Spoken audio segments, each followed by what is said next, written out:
This is Jason from the Jason&Jabari Gaming, and today we're going to go ahead and do our rating and review for Spider-Man 2. I wasn't able to just get it to play in the background, so I'll be just having a bunch of different trailers go off while I kind of speak about my thoughts. And this is spoiler free, guys, so if you want me to do something that is not spoiler free, then you guys should let me know, and then we can have a more in-depth conversation or whatever. Um, so first of all, I would love to say that my rating overall is a 9.5 out of 10. I thought this was an amazing game. The graphics were on point. The storyline itself was actually pretty good. Now, they incorporated their own style of how they were going to tell this story and incorporate characters. Um, Most of it I agreed with and I liked. Some of it I was like, kind of like, I don't know, because I grew up with comics, so I kind of have a biased opinion. Okay, I know as a fan of comics, sometimes we tend to be like, oh, that's not what happened in the comics. I do that very often. Okay, I'll be completely honest about that. And when things don't happen the way that um, I remember them to happen, then it kind of takes away from the nostalgic feeling that I get when it comes to these iconic characters and remembering, my childhood and upbringing and stuff like that. So I totally get that aspect of it, right? Actually, we can just leave it on this. This is a good screen. But anyway, so my rating is a 9.5. Um, I, I, the direction that they are going, I know some people do not agree with, and I'm going to say that I'm optimistic about the direction that they're going. Okay, uh, with the conclusion of this game, I can't spoil it for you guys, but I can't go in depth. But with the conclusion of this game, I understand the direction that they're trying to weave in and incorporate, and that's okay for me. I don't think a, I don't think a said character will completely disappear from the next game. So I think it'll be fine. I think that'll be fine. Um, the villains that we already know that are in here, such as Venom, uh, the storyline they went with for Venom, it was okay. It was okay. I really did like that they made Venom Venom. Honestly, I mean he was ruthless, and that's the Venom that in the comics. Like he's ruthless. So I was like, okay, kudos. I really enjoyed that. I'm glad they didn't water that down, um, and I'm glad they kept that in there. Miles and Peter are definitely on their own journeys, and they have a lot to deal with. I think they did a okay job of weaving in their personal lives with the lives of them being Spider-Man. I think some of the writing on some of it with said characters that are not Spider-Man and Miles was kind of far-fetched. Okay, it was definitely immersion breaking for me on those parts where you're not playing as Miles or Peter, because you're going to go against Craven's Hunters, as we already know. There's other um, villain-esque type things that I don't know if they spoil, so I'm not going to spoil on here. That you'll go against with, just a regular New Yorker or whatever. I'm not going to say who that is. I think there's two different individuals, but either way, it was very unrealistic and unbelievable for the most part. I mean, fighting these things with these two was very, very difficult. They did ramp up the difficulty on this game, which I appreciated. That was fine. But to try to believe that, I mean, these hunter guys, they're using their senses. This is a whole cult, a whole religion for them, and you being just a regular Joe Schmo, you can take out all of them. That was very unbelievable, and that was definitely immersion breaking for me. There are also some parts that they need to work on with the graphics when it comes to like if you fall, then you're kind of stuck in the wall type deal, you know, sometimes. Or you're moving an object when you're way away from it. I do remember various points through the game.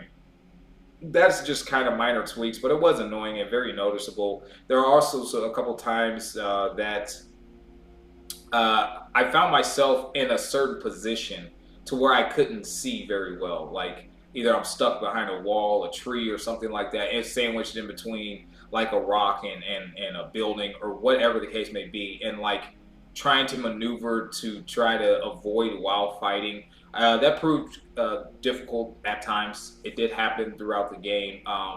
Not like a ton, but it was noticeable when it did. It was kind of immersion breaking as well.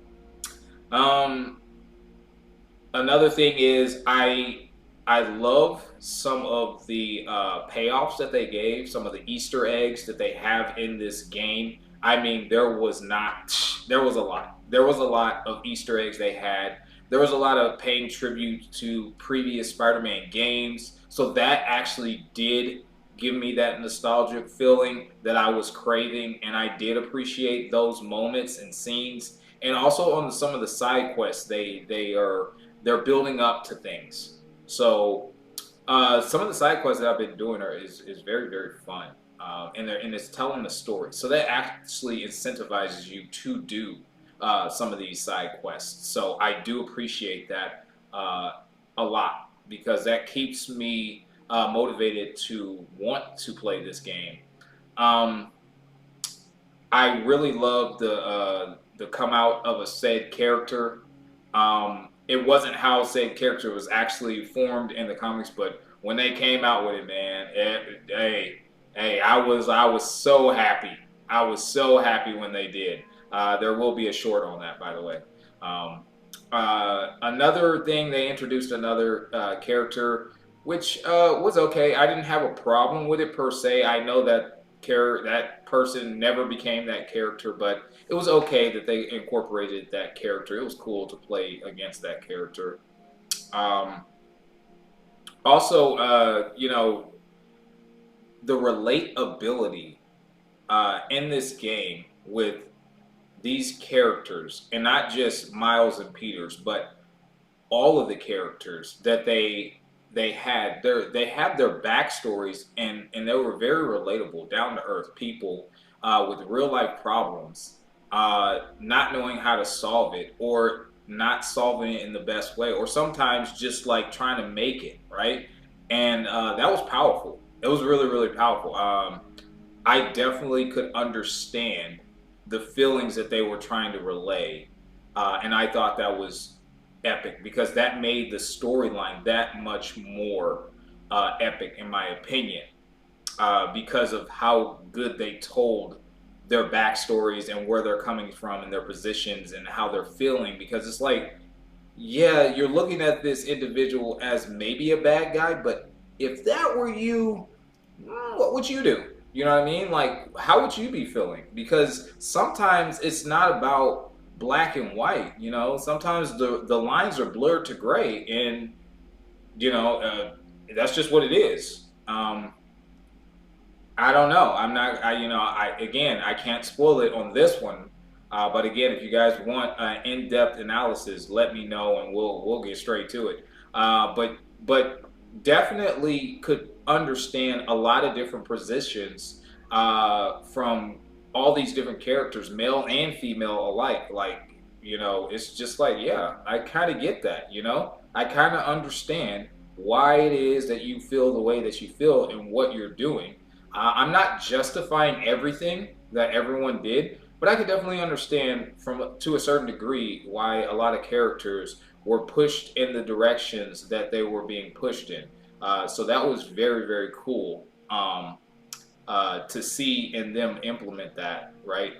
Another thing was that the controls, you have to kind of walk around it. Like if I walk up to a crate or something, I can't immediately press either triangle, L1 plus circle, or square, or whatever the commands that are necessary, because I had to kind of walk back to a certain angle in order to do that. And that was for everything, and that was very frustrating. let me tell you, that became very frustrating because to unlock certain things and to open certain things or to do certain commands, you need to do certain buttons. And I wasn't able to tell sometimes when I got right to the destination. I had to walk around and back up and walk to the left or right in order for it to pop up. And if I go too far, then it'll go away. So that definitely was immersion breaking as well, and it became very tedious and frustrating at times because it's like, dude, this should not be this way. So that was another gripe that I had about the game. That I think that maybe with a couple patch notes they can fix or something like that. I love the aspect that you can switch between Miles and Peter now. I love that you can incorporate kind of the gliding mechanism that they have. How they worked out some of their powers and stuff like that for their ability for the skill tree was actually pretty cool. Seeing some of these fresh new moves. Granted, after a while, it can get a little repetitive, but ultimately, I did enjoy seeing that. I enjoyed seeing the struggles of Miles. I think the most. You know, I can relate to Miles the most, obviously, but Peter as well with just his journey and what he's trying to do with his life. I could understand, I could understand that aspect of things. And yeah, it was just very solid work across the board. Granted, there were some complaints that I had that I told you guys about, but ultimately, yeah, definitely a 9.5, guys. Would I recommend this game to you guys for the price? Yes. Yes, I would. There's so much to do on here. I think is well worth the money if you have it to spare, of course. And I think this is going to be enjoyable for you for a long duration of time, even with the side quests and things of that nature. Now there is some controversy wrapped around this game. I don't really get into that. All I'll say is there's two different versions of this game. Okay, they released two different versions of this game, so therefore, if you feel a certain way due to religion, personal feelings, whatever, etc., there might be another avenue for you. I'm not going to tell my opinions one way or the other on that. We don't like to get caught up in that type of stuff. We, as in me and Jabari. So we just kind of bypass that. Overall, I enjoyed the game. There were things in the game that I did not like or enjoy, and I told you guys some of those things, obviously. But that's just what that is.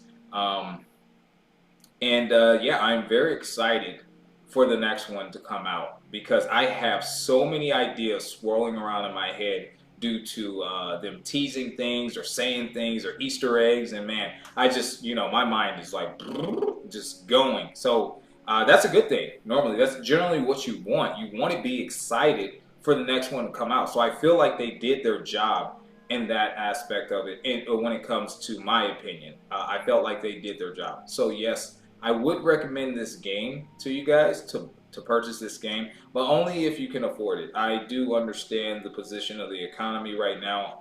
I'm not going to tread over that like it's light water. If this will put you in a bind, it's not worth it. No. The game will get cheaper over time.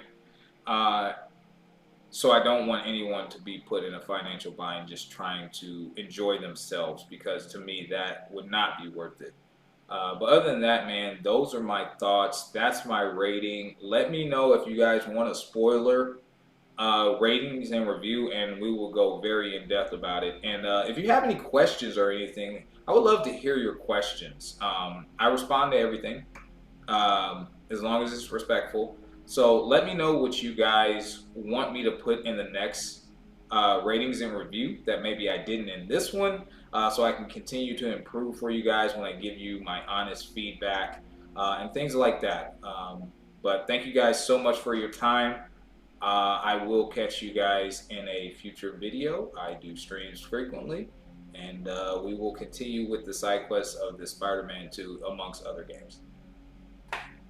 Peace.